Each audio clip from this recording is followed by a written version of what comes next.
नमस्कार, आपका स्वागत है न्यूज़ एक्सप्रेस मीडिया में।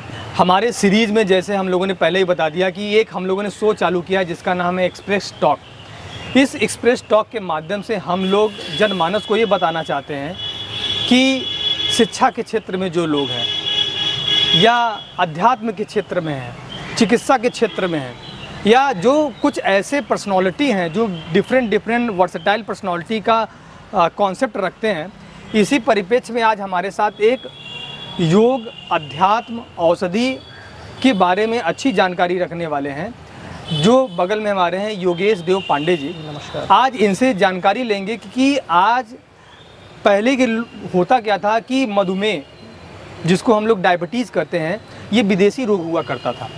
ये अमेरिका, न्यूजीलैंड, फ्रांस, जर्मनी, बाहर के देशों में पाया जाता था कि भैया इनको डायबिटीज़ हो गया, इनको कैंसर हो गया। पिछले 10 वर्षों में ऐसा हो रहा है कि छोटे छोटे गाँव, कस्बों में कैंसर्स के डिजीज़ पाए जा रहे हैं, पेशेंट्स मिल रहे हैं आपको, डायबिटीज़ के पेशेंट्स मिल रहे हैं, हाइपरटेंशन उनको हो जा रहा है, उनको ब्लड प्रेशर हो जा रहा है। क्या हो गया भैया, कितना बहुत सारे तादाद में लोग पेशेंट मिलना चालू हो गए हैं।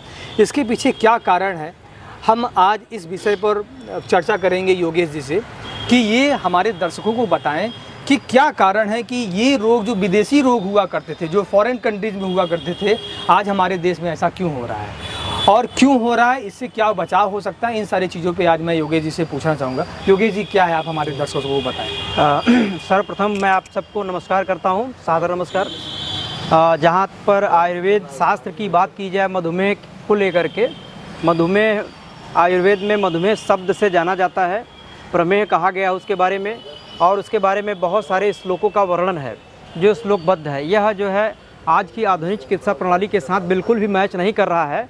आज अगर कहा जाए तो डायबिटीज़ शब्द जब से आया है तभी से मधुमेह हमारे भारत में प्रभावी हो गया है, अन्यथा पहले के लोगों को भी मधुमेह और प्रमेह हुआ करता था और उसकी चिकित्सा उनके पास थी।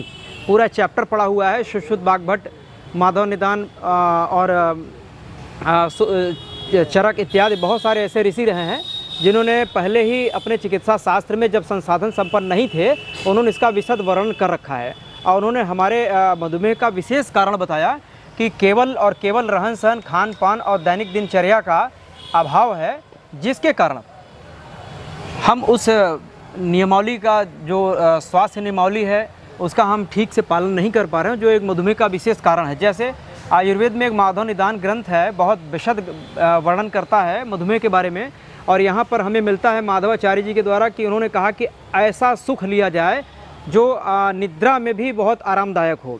अस्या सुखम स्वप्न सुखम, उन्होंने कहा कि ऐसा सुख लिया जाए, ऐसी निद्रा आ रही है जिसमें बहुत ही आरामदायक निद्रा आ रही हो, तो उन्होंने कहा कि बहुत आरामदायक निद्रा भी मधुमेह का कारण है। अस्या सुखम स्वप्न सुखम ग्राम्योदकानुप्रसाह पयांसी, कि ऐसे मांस रसों का सेवन किया जाए जो कि आज ज़्यादातर नॉनवेज का सेवन किया जा रहा है, और उसमें भी आपको ये नहीं पता है कि किस तरह का मांस कैसे खाना चाहिए, और पका के खाना चाहिए, कच्चा खाना चाहिए, कितना पकना चाहिए। आयुर्वेद में इसका पूरा विशद वर्णन है, इसका भी मांस चिकित्सा के अंतर्गत।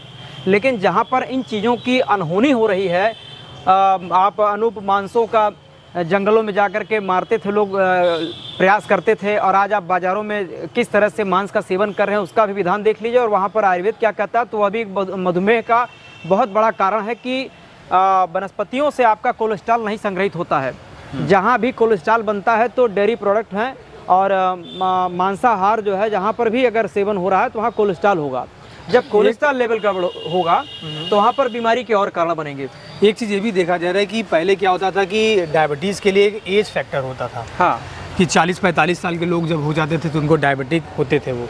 लेकिन आज के डेट में देखा जा रहा है कि 15 साल, 20 साल, 22 साल के लोगों को डायबिटिक हो जा रहा है और उनका डायलिसिस होना चालू हो जा रहा है, किडनी फेल हो जा रहा है, हार्ट अटैक आ जा रहा है, उनको इंसुलिन लेना पड़ रहा है। आप इसको भी बहुत सारे केसेस डेटा आपको मिल रहे होंगे, पेपर में प्रकाशित हो रहे हैं। इसके पीछे क्या कारण है? हाँ, उसका भी कारण यही है, कहीं न कहीं से दिनचर्या का अभाव और ग्लाइसेमिक लोड जिन चीज़ों का हमारे बढ़ रहा है, और उन चीज़ों का हमें बार बार अगर हम सेवन कर रहे हैं, स्टार्च की जितनी भी चीज़ें होती हैं और ज़मीन से निकलने वाली जितनी चीज़ें हैं अंदर से, अगर हम उसका सेवन ज़्यादा करते हैं, दैनिक रहन सहन खान पान का पालन हम नहीं करते हैं, आयुर्वेद के अनुसार जो नियमावली है जिसका हमें ज्ञान लगभग कम है या नहीं है, तो मधुमेह का एक विशेष कारण बनता है कि हमारे बॉडी का जो जीआई है वो बढ़ा मिलेगा, ग्लाइसेमिक इंडेक्स, और हमारे रक्त में शर्करा जो है डाइल्यूट होकर हमें परेशान करेगी। वो किसी भी अवस्था में हो सकता है। अच्छा, कुछ चीज़ें, कुछ ऐसा बिंदु जो आप बताना चाहेंगे हमारे दर्शकों को कि उसको फॉलो करने के बाद वो डायबिटीज से बच सकें, कुछ बिंदु जो आप बता सकें? मैं आपको सारगर्भित बहुत सारी छोटी छोटी चीज़ें बताऊंगा, छोटे छोटे टिप्स हैं जिनका आप सेवन करके मधुमेह को नियंत्रित कर सकते हैं। जैसा कि मैंने पहले ही कहा कि डायबिटीज शब्द आपको बीमार कर रहा है और असाध्य बीमारियों की ओर ले जा रहा है, और इसके कारण आप बड़े बड़े दवाइयों के चंगुल में और कर रहे हैं सेवन। आप वनस्पतियों के आधार पर अपने आप को ठीक करने के लिए सबसे पहला काम तो यह है कि आप त्रिफला नामक एक वनस्पति, आंवला, हर्रा, बहेड़ा, इनको मिला करके समान मात्रा में आपने रख लिया और चाहे बाज़ारों में भी आसानी से मिल जा रही है। इसको रात में 1 चम्मच आपने 3 गिलास पानी में रख दिया और प्रातः छान के सेवन करना चालू करें तो हमारी पूरी बॉडी को डिटॉक्स करने का काम करेगा। हमारे शरीर से जो भी गंदगी है उनको निकालने का प्रयास करेगा। हमारे अंगों को जो है सर्वाइव करने का बहुत अवसर मिलेगा और हमारे शरीर से टॉक्सिन्स जो है डिटॉक्स करेगा, टॉक्सिन्स निकलेंगे। पहला तो ये सबसे बड़ा फ़ायदा हो गया कि मधुमेह के कारण लोगों को अमूमन कब्ज रहती है, उस कब्ज की बीमारी से उन्हें निजात मिलेगा, जो कि कब्ज के लिए बहुत सारी दवा करते हैं और उन्हें बड़े बड़े डॉक्टरों के पास जाना पड़ता है और जाने के साथ साथ जांच कराने के साथ पैसे खर्च करने पड़ते हैं। तो आप फ्री की दवा आप ऐसे समझिए कि आपके घर में त्रिफला है और त्रिफला अपने पास रखें, 1 चम्मच रात में 3 गिलास पानी में भिगो कर रखें, सवेरे छान के उसको सेवन करें। इसके साथ साथ सहजन की पत्ती का बड़ा रोल है। सहजन की पत्ती, लौकी, अपने हाथ के बित्ते से 1 बित्ता लौकी लीजिए, सहजन की पत्ती 10 ग्राम के लगभग लीजिए, पुदीना भी मिल जाए 5 से 10 ग्राम के लगभग लीजिए, तुलसी की पत्ती भी 5 से 10 ग्राम के लगभग लीजिए, आधा चुकंदर लीजिए, 1 गाजर लीजिए और 1 छोटा सेब लीजिए। क्योंकि हमारे शरीर में शर्करा भी किसी न किसी रूप में जाना चाहिए, फाइबर चाहिए। तो अब चूँकि इसमें ग्लूकोज जो है ग्लाइकोजन से मिलके जल्दी से जो है शर्करा में परिवर्तित हो जाती है, डाइल्यूट होकर निकल जाती है। लेकिन अगर चीनी वाली चीज़ हम खाते हैं तो हमारे शरीर में रहती है। इसी को समझने के लिए हमने ये आपको जो अभी फार्मूला बताया, इसके हिसाब से ले करके छोटे छोटे पीस करके उसमें 4 परवल भी रखिए देसी, और इनको काट के इनका जूस निकालिए। जूस निकालने के बाद इसका प्रातः काल जो है सेवन कर लिया गया। 2 घंटे पेट आप खाली रखिए। 2 घंटे पेट अगर खाली रखते हैं और उस समय मेहनत करते हैं जिसमें पसीना निकलता है, तो हमारे रक्तगत शर्करा को जो है जल्दी नियंत्रण में सहायता मिल जाएगी।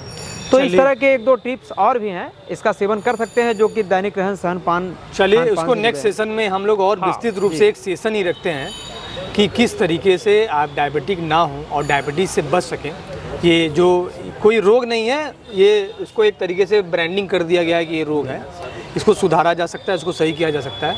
आशा करता हूँ कि इस वीडियो के माध्यम से आप सारे लोग इसको लाभान्वित होंगे और नेक्स्ट एपिसोड में हम लोग आपको और भी विषयों पर इसी तरीके से जानकारी देने के लिए आएंगे। बहुत बहुत धन्यवाद।